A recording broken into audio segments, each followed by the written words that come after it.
Okay, good evening. मैं रणवीर कुमार आज आप लोगों के लिए जो कि प्रारंभिक परीक्षा 2020 के लिए महत्वपूर्ण करंट अफेयर्स है, जो प्रीलिम्स के लिए काफ़ी इम्पोर्टेंट है, तो इसको लेकर के मैं आया हूँ। आज का महत्वपूर्ण टॉपिक पहला हम देखेंगे जो गैया परिकल्पना, गैया हाइपोथेसिस। गैया परिकल्पना गैया हाइपोथेसिस एक वैज्ञानिक परिकल्पना को संदर्भित करती है जो यह बताती है कि पृथ्वी एक जटिल जीवित इकाई है। गैया परिकल्पना जो है वो बताती है कि जो पृथ्वी एक जटिल जीवित इकाई है। पृथ्वी एक जटिल जीवित इकाई है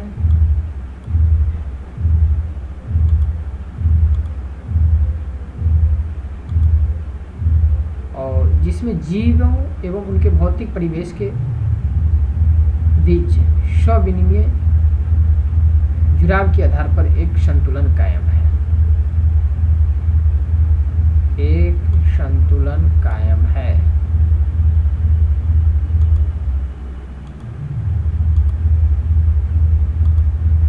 एक संतुलन कायम है।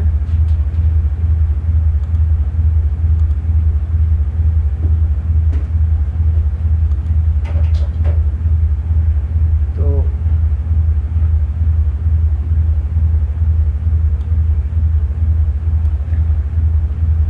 आगे हम देखेंगे इसके जो प्रमुख बिंदु है। तो इस परिकल्पना को पहली बार ब्रिटिश वैज्ञानिक जेम्स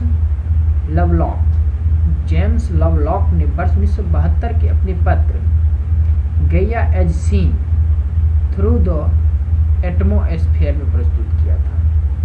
1972 में जो जेम्स लवलॉक जो था, जो एक ब्रिटिश वैज्ञानिक था, उन्होंने अपने एक पत्र, जिस पत्र का शीर्षक था Gaia as seen through the atmosphere, में इस परिकल्पना को प्रस्तुत किया था। और इस परिकल्पना का जो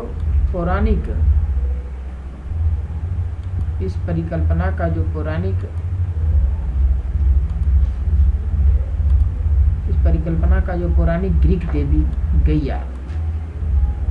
गैया के नाम पर रखा गया, पृथ्वी का प्रतिनिधित्व करती है। इस परिकल्पना का नाम जो है पौराणिक ग्रीक देवी गैया के नाम पे इसलिए रखा गया कि जो भी पृथ्वी का प्रतिनिधित्व करता है। और इस परिकल्पना के प्रमुख उदाहरण के तौर पर जलवायु परिवर्तन जैसे स्थिति मनुष्य एवं भौतिक वातावरण के बीच जो परस्पर क्रिया पर निर्भर करती है और जिसमें सभी एक दूसरे को लगातार नियंत्रित करती है। तो इसको हमने देखे। आगे है कि जेम्स लवलॉक की गैया परिकल्पना एक एकीकृत प्रणाली के रूप में पृथ्वी की प्रकृति के बारे में पारंपरिक सोच को चुनौती देती है। जेम्स लवलॉक की जो गैया परिकल्पना थी वो एक एकीकृत प्रणाली, मतलब एक छठी हुई प्रणाली, एक एकीकृत प्रणाली, एक ही सूत्र में, मतलब जो कहिए के रूप में पृथ्वी की प्रकृति के बारे में पारंपरिक सोच को चुनौती देती है। पारंपरिक सोच जो थी उसको चुनौती देते हैं। तो इस प्रकार हम ये देखें।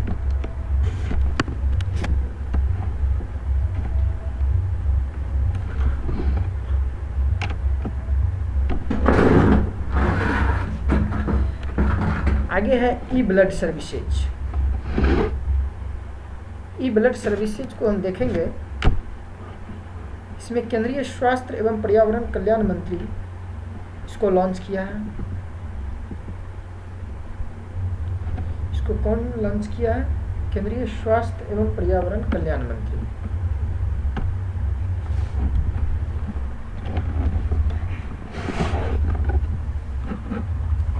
इसको लॉन्च किए हैं केंद्रीय स्वास्थ्य एवं पर्यावरण कल्याण मंत्री।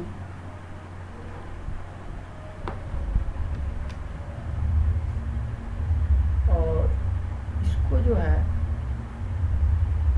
ये मंत्री साहब ने इंडियन रेड क्रॉस सोसाइटी एक इंडियन रेड क्रॉस सोसाइटी के मार्गदर्शन में विकसित e blood services mobile app launch किया है। ये क्या है? ई ब्लड सर्विसेज एक मोबाइल ऐप है जिसको केंद्रीय स्वास्थ्य एवं परिवार कल्याण मंत्री ने लॉन्च किया है और red cross society, Indian red cross society के मार्गदर्शन में विकसित किया गया है। किसको? तो ई ब्लड सर्विसेज को। यह एक मोबाइल ऐप है। इसके फीचर्स को हम देखेंगे तो इसमें जो है providing a single windows access to blood services, यह एक सिंगल विंडो प्रोसेस है जो कि एक्सेस करता है ब्लड सर्विसेज को। और इसके आगे है प्रमुख बिंदु में हम देखेंगे कि यह जो है मोबाइल एप्लीकेशन प्रधानमंत्री द्वारा वर्ष 2015 में शुरू की गई। यह प्रधानमंत्री द्वारा 2015 में ही शुरू की गई थी। इसको डिजिटल इंडिया योजना, डिजिटल इंडिया स्कीम के तहत centre for development of advance computing, centre for development of advance computing की ई रक्त कोष टीम द्वारा विकसित किया गया है। इसको जो किससे विकसित किया गया है? ये जो डिजिटल इंडिया स्कीम के तहत centre for development of advance computing की ई रक्त कोष की टीम द्वारा विकसित की गई है। केंद्रीय स्वास्थ्य एवं परिवार कल्याण मंत्री इंडियन रेड क्रॉस सोसाइटी के अध्यक्ष भी हैं और इंडियन रेड क्रॉस सोसाइटी के अध्यक्ष भी है कौन? केंद्रीय स्वास्थ्य एवं परिवार कल्याण मंत्री। इस ऐप की मदद से 4 यूनिट तक खून की मांग कर सकते हैं। आप अगर ये ऐप के माध्यम से ब्लड मंगाना चाहेंगे तो इसके माध्यम से आप 4 यूनिट तक के खून को मांग कर सकते हैं। इंडियन रेड क्रॉस सोसाइटी के ब्लड बैंक 12 घंटे तक उनका इंतज़ार करेंगे और ये जो है 12 घंटे तक इंतज़ार करेगा और इस दौरान लोग वहाँ जाकर ब्लड डोनेट भी कर सकते हैं और इसी दौरान लोग वहाँ जाकर के ब्लड डोनेट भी करते हैं। अब अगला देखेंगे, अगला टॉपिक क्या है? अगला महत्वपूर्ण है एग्जाम ऑफ व्यू से, जो कि परीक्षा के व्यू से काफ़ी इम्पोर्टेंट है। तो उत्पाद अनुप्रयोग एवं विकास केंद्र, product application and development centre. तो 25 जून 2020 को जो है केंद्रीय पेट्रोलियम एवं प्राकृतिक गैस मंत्री ने एक वीडियो कॉन्फ्रेंसिंग किया जिसके माध्यम से ओडिशा के प्रायद्वीप में Indian oil corporation of India द्वारा स्थापित जो उत्पाद अनुप्रयोग एवं विकास केंद्र, जो इंडियन ऑयल कॉरपोरेशन लिमिटेड के द्वारा जो स्थापित अनुप्रयोग एवं विकास केंद्र है, product application and development centre PADC, उसका उद्घाटन किया है। कौन किया है? तो पेट्रोलियम एवं प्राकृतिक गैस मंत्री। किसके जरिए किया है? वीडियो कॉन्फ्रेंसिंग के जरिए। कहाँ किया है? तो उड़ीसा में किया है। और ये किनके द्वारा मतलब स्थापित किया गया था? तो Indian oil corporation of India, और इनका product application and development centre नया में स्थापित किया गया जिसका उद्घाटन किए हैं। इसमें प्रमुख बिंदु में हम देखेंगे तो इसके जो प्रमुख बिंदु है वो है इंडियन ऑयल ने प्रायद्वीप उड़ीसा में अपनी रिफाइनरी एवं पेट्रोकेमिकल्स परिसर के पास ही 43 करोड़ रुपये की लागत से उत्पाद अनुप्रयोग एवं विकास केंद्र, उत्पाद अनुप्रयोग product application and development centre की स्थापना किया। कौन किया है? इंडियन ऑयल एंड पारादीप, जो क्या है कि एक रिफाइनरी एवं पेट्रोकेमिकल्स परिसर के पास कितने करोड़ रुपये से? 43 करोड़ रुपये की लागत से। और ये जो है PADC में निम्नलिखित 4 प्रयोगशाला है। पहला है पॉलीमर प्रोसेसिंग लैब, दूसरा है एनालिटिकल टेस्टिंग लैब, और तीसरा है केमिकल एनालिसिस लैब, और चौथा है कैरेक्टराइजेशन लैब। तो पहला आप देख लिए कि पॉलीमर प्रोसेसिंग लैब है, दूसरा है एनालिटिक टेस्टिंग लैब, और तीसरा है केमिकल एनालिसिस लैब, और चौथा है कैरेक्टराइजेशन लैब। इसके आगे हम देखेंगे कि यह जो है तकनीकी केंद्र ग्राहकों एवं नए निवेशकों की ज़रूरतों को पूरा करने के लिए 50 नवीनतम परिष्कृत प्लास्टिक परीक्षण एवं प्रसंस्करण उपकरणों से युक्त है। यह जो है तकनीकी केंद्र ग्राहक एवं उन्हें नए निवेशक की जरूरत को पूरा करने के लिए, जो नए निवेशक आएगा और तकनीकी केंद्र के जो ग्राहक आएंगे उसको पूरा करने के लिए मतलब क्या करेगा, ये करने के लिए 50 नवीनतम परिष्कृत प्लास्टिक परीक्षण, 50 नवीनतम परिष्कृत प्लास्टिक परीक्षण तथा प्रसंस्करण उपयोग करने से युक्त है। तो इसमें यह सिस्टम है। उसके बाद पारदीप स्थित जो है वो PADC को भारत सरकार के विज्ञान एवं प्रौद्योगिकी मंत्रालय के तहत वैज्ञानिक एवं औद्योगिक अनुसंधान विभाग, department of scientific and industrial research DSIR द्वारा एक अनुसंधान केंद्र के रूप में भी मान्यता मिली हुई है।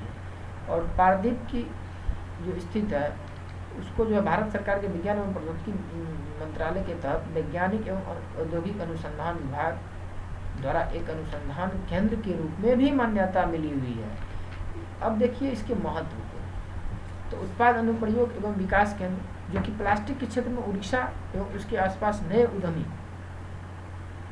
उद्यमी विकास के लिए उद्वहन केंद्र के रूप में कार्य करेगा। यह जो है केंद्र प्लास्टिक से ढले गए फर्नीचर के सामान, सीमेंट, उर्वरक की पैकेजिंग के लिए जरूरी प्लास्टिक एवं स्वास्थ्य देखरेख के लिए जरूरी चीज़ों जैसे कि बेबी डायर, व्यक्तिगत सुरक्षा उपकरण, मास्क इत्यादि प्लास्टिक के परिष्कृत सामानों के लिए ग्राहकों और निवेशकों को सहायता प्रदान करेगा। ये इसको आप देख लीजिए कि महत्व इसका क्या है कि जो प्लास्टिक से ढाले गए जो फर्नीचर होगा उसके लिए घर के सामान, सीमेंट या उर्वरक की पैकेजिंग के लिए जो जरूरी प्लास्टिक होगा, स्वास्थ्य देखरेख के चीज़ के लिए जो जरूरी प्लास्टिक होगा जैसे कि बेबी डायर, व्यक्तिगत सुरक्षा उपकरण, मास्क इत्यादि प्लास्टिक के परिष्कृत सामानों के लिए कि ग्राहकों और निवेशकों को ये अपने काफ़ी हद तक सहायता पहुंचाएगा। आगे देखेंगे कि यह जो है इसका अगला उद्देश्य क्या है। यह केंद्र पारादीप प्लास्टिक पार्क और केंद्र पारादीप प्लास्टिक पार्क जो है और बालासोर एवं खर्दा जैसे अन्य क्लस्टरों के निवेशकों के लिए परीक्षण एवं विकासात्मक गतिविधियों को अंजाम देगा। तो यह केंद्र जो है उसको पारादीप प्लास्टिक पार्क जो है उसको बालासोर एवं खर्दा से जैसे अन्य क्लस्टरों के निवेशकों के लिए परीक्षण एवं विकासात्मक गतिविधियों को अंजाम देगा। अब देखिए PADC जो है वो गुणवत्ता आश्वासन, शिकायतों का निवारण और ग्राहक को सहायता, मानदंड अध्ययन, नए एवं उत्तम दर्जे के विकास एवं अनुप्रयोग से संबंधित गतिविधियों को पूरा करेगा। तो यह किस प्रकार की गतिविधियों को पूरा करेगा। यह गुणवत्ता का आश्वासन देगा कि जो हम अच्छे से अच्छे गुणवत्ता का सामान लेंगे, शिकायतों का निवारण करेगा, शिकायत जो आएगी उसको निवारण करेगा और ग्राहक की सहायता करेगा, मानदंड को अध्ययन करेगा और नए एवं उत्तम दर्जे के विकास एवं अनुप्रयोग से संबंधित गतिविधियों को भी पूरा करेगा। अब देखिए Indian oil corporation of India जो है वो, अब उसके बारे में कुछ देखते हैं। तो Indian oil corporation of India जिसे आमतौर पर इंडियन ऑयल के रूप में भी जाना जाता है, भारत सरकार की स्वामित्व वाली तेल एवं गैस कंपनी है। यह क्या है, भारत सरकार की स्वामित्व वाली, भारत सरकार की हिस्सेदारी में भी इसमें भी हिस्सेदारी है। और यह जो भारत सरकार की स्वामित्व कंपनी, तो स्वामित्व वाली तेल एवं गैस की कंपनी है। किसकी कंपनी है, तेल एवं गैस की। और इसे भारत सरकार ने महारत्न कंपनी का दर्जा दिया है। इसको भारत सरकार ने किसका दर्जा दिया है, महारत्न। और इसका मुख्यालय कहाँ है, नई दिल्ली में। इसका मुख्यालय नई दिल्ली में। अगला देखिए navigating the new normal. Navigating the new normal, तो ये 25 जून 2020 को जो नीति आयोग जो है ने bill and Melinda Gates foundation, Ashok university centre for social and behaviour change, Bharat सरकार के स्वास्थ्य एवं परिवार कल्याण मंत्रालय तथा महिला एवं बाल विकास मंत्रालय के साथ भागीदारी में नेगेटिव द न्यू नॉर्मल नामक एक अभियान एवं इसकी वेबसाइट का शुभारंभ किया। तो कौन कौन किया है, ये किया है नीति आयोग और Bill and Melinda Gates foundation और Ashoka university centre for social and behaviour change. ये मतलब तीनों भागीदारी और भारत सरकार के स्वास्थ्य एवं परिवार कल्याण मंत्री एवं महिला बाल विकास मंत्रालय के साथ भागीदारी, मतलब 2 मंत्रालय हैं और 3 इंस्टीट्यूशन है जो मिलकर के क्या कर रहा है कि जो एक नेविगेटिंग द न्यू नॉर्मल नामक एक अभियान एवं इसकी वेबसाइट का शुभारंभ किया है। इसके प्रमुख बिंदु को हम देखेंगे तो यह जो है यह अभियान जो है कोविड-19 महामारी के मद्देनज़र देश में अनलॉक चरण के दौरान कोविड-19 सुरक्षित व्यवहारों पर ध्यान केंद्रित करना है। इसका काम क्या है कि ये कोविड-19 ये अनलॉक ऑन में के दौरान जो है कोविड सुरक्षित व्यवहारों पर ध्यान केंद्रित, उसके लक्षणों पर ध्यान केंद्रित करना है, उसके व्यवहार पर। और जो है भारत सरकार द्वारा गठित नीति आयोग के CEO की अध्यक्षता वाले, अब देखिए नीति आयोग के CEO कौन है, अमिताभ कांत है, अध्यक्षता वाले अधिकार प्राप्त समूह 6 इम्पावर ग्रुप 6 के मार्गदर्शन में विकसित इस अभियान के 2 भाग हैं। मतलब CEO की अध्यक्षता में एक गठित भारत सरकार द्वारा गठित और नीति आयोग के CEO की अध्यक्षता वाले अधिकार प्राप्त समूह 6 इम्पावर ग्रुप ऑफ मार्गदर्शन के लिए विकसित इस अभियान के 2 भाग हैं। तो इस अभियान का पहला भाग एक वेब पोर्टल है जो कि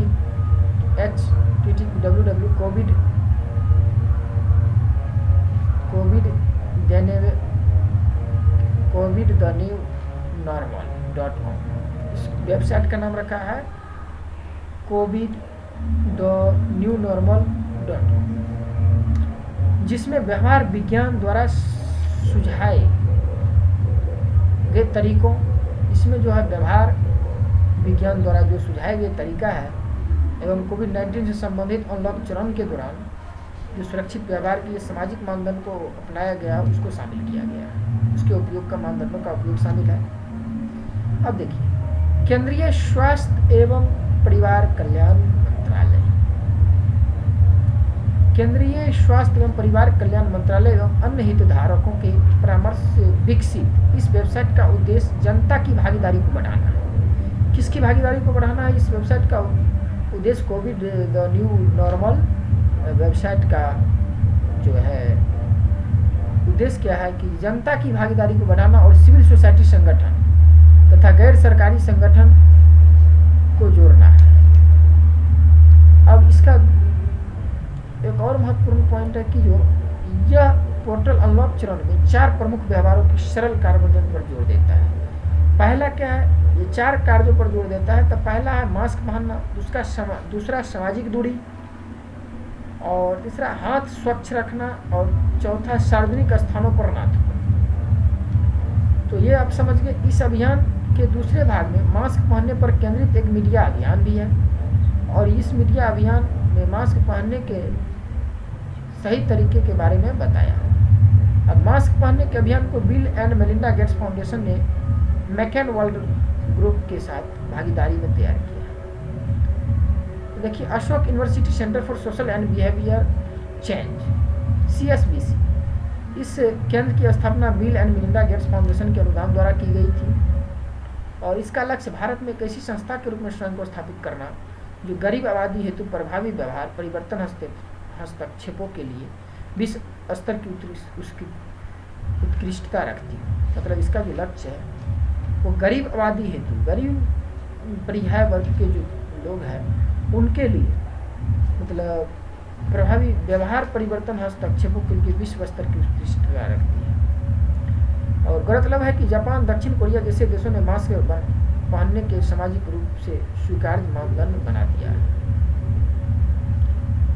तो आज का विषय इतना ही तक, फिर हम अगले दिन मिलेंगे नए टॉपिकों के साथ। तब तक के लिए शुभ रात्रि।